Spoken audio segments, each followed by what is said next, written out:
6 years ago, one of the most recklessly handled law enforcement operations in modern American history unfolded in real time, live on television. Today, I want to walk you through what happened, what's changed since then, and why this case still matters. So let's jump right into it. The robbery. On December 5th, 2019, at around 4 p.m., a man named Ronnie Jerome Hill knocked on the door of Regent Jeweler in Coral Gables, Florida. Hill was disguised as a postal worker. He wore a delivery uniform and an old man mask designed to make him look like an elderly white man. The store wasn't officially open, but the owner assumed it was a routine package delivery. He unlocked the door. That was the mistake. The moment Hill stepped inside, he dropped the boxes, pulled out a suppressed handgun, and announced the robbery. He immediately began shouting orders. At one point, he fired a round into the floor. The bullet ricocheted and grazed an employee's head, missing her skull by literal millimeters. Hill forced a worker to fill his bag with jewelry, then ran out the back door, where his getaway driver, Lamar Alexander, was waiting in a rented U-Haul. But the robbery didn't end cleanly. The store owners armed themselves and fired at Hill as he fled. Hill was shot in the back, and at least one round shattered the rear window of the U-Haul during the exchange. No one inside the store was seriously injured, but Hill and Alexander now had two major problems. First, Hill had been shot. Second, their getaway vehicle was now very easy to identify. What they didn't know yet was that the store's silent alarm had already gone off, and one stray bullet had struck a nearby City Hall building, triggering an immediate lockdown. The escaped Hill and Alexander sped away as sirens began to fill the area. Coral Gables isn't a small town. It's part of the Miami metro area with a well-funded and highly active police presence. Despite that, the suspects managed to evade police for nearly 15 minutes. During that time, they actively searched for a new vehicle. About a mile and a half away, 27-year-old Frank Ordonez was finishing deliveries on his very first day working a new UPS route. He had completed training just the day before. Surveillance footage shows Frank delivering what would be his final package. Moments later, Hill entered the frame and took over the UPS truck. Hill and Alexander had already shown they were willing to fire recklessly, but for reasons still unknown, they chose not to kill Frank. Instead, they kidnapped him and used him as a hostage. Their cover didn't last long. The resident who had just received the package witnessed the hijacking and immediately called 911. The chase. It took Miami-Dade police roughly 25 minutes to locate the UPS truck. By then, it had already entered the Florida Turnpike, one of the busiest highways in the state, during rush hour.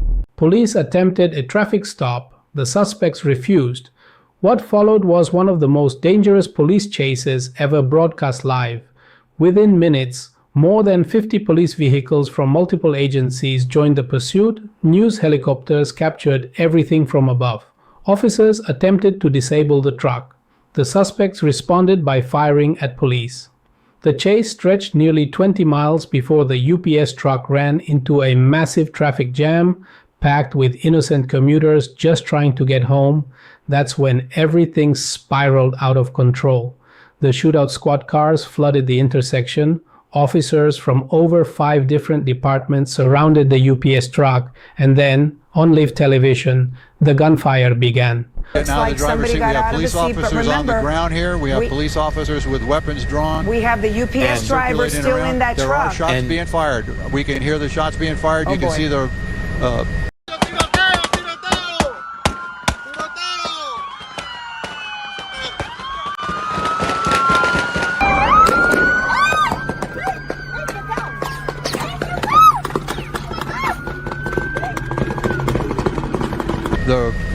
yes. Gunfire there coming. And traffic. Number we see of the shots being fired. gunpowder.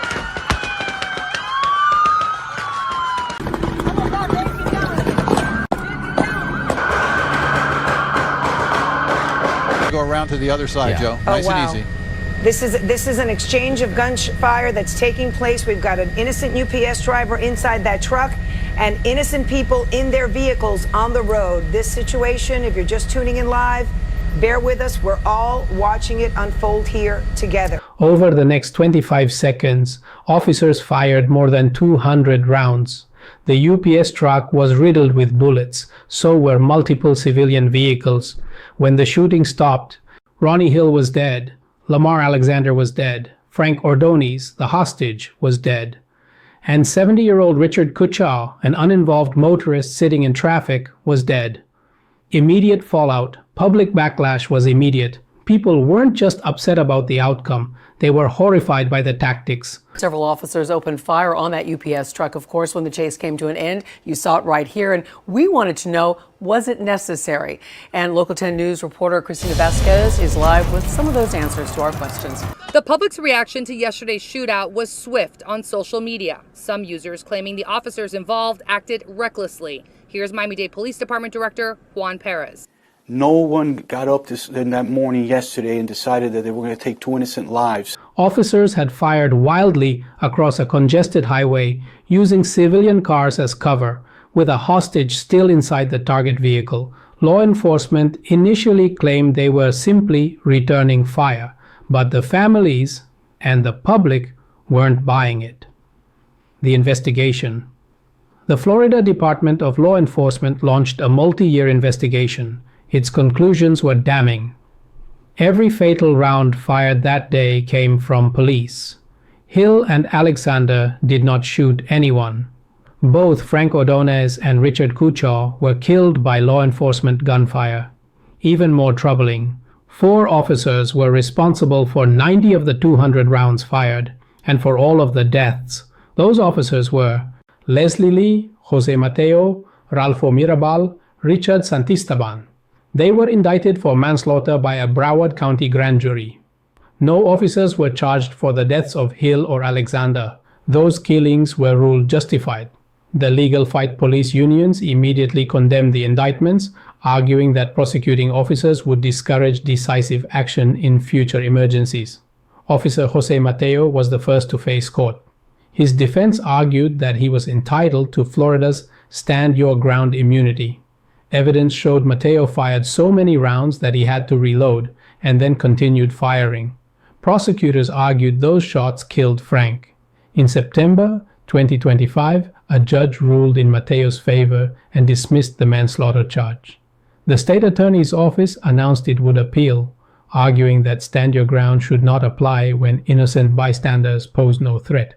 Cases against the remaining officers are still ongoing. Civil lawsuits filed by Frank's family and other victims remain tied up due to the criminal proceedings. Why this still matters.